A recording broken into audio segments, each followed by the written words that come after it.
प्रधानमंत्री सूर्य सरोवर योजनेला केंद्रीय मंत्रिमंडळाची मंजुरी.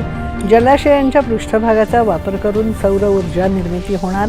PM किसान योजनेला 5 वर्षांची मुदतवाढ देण्याचा निर्णय. विद्यार्थी आंदोलनादरम्यान कथित पोलीस कारवाईसह विविध मुद्द्यांवरून विरोधकांनी केलेल्या गदारोळामुळे संसदेच्या दोन्ही सभागृहांचं कामकाज दिवसभरासाठी तहकूब. विरोधी सदस्यांकडून जाणीवपूर्वक कामकाज विस्कळीत करण्याच्या प्रकाराबद्दल लोकसभा अध्यक्ष ओम बिर्ला यांच्याकडून चिंता व्यक्त.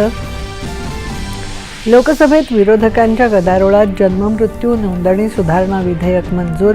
विधेयकात जन्ममृत्यूच्या घटनांची वेळेवर नोंद करण्यास प्रोत्साहन देणाऱ्या तरतुदी. परीक्षा प्रणालीला पारदर्शक आणि मजबूत करण्याच्या संकल्पाचा पंतप्रधानांकडून पुनरुच्चार. पेपरफुटी करणाऱ्या माफियांची गय करणार नसल्याचा दिला इशारा.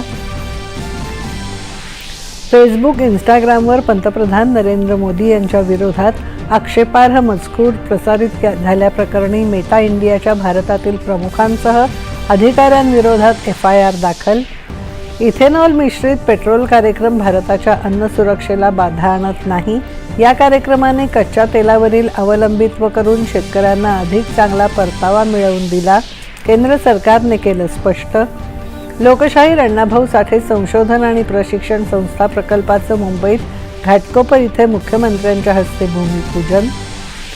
भिवंडीमध्ये गंगारामवाडी परिसरात इमारत दुर्घटनेत 9 जणांचा मृत्यू.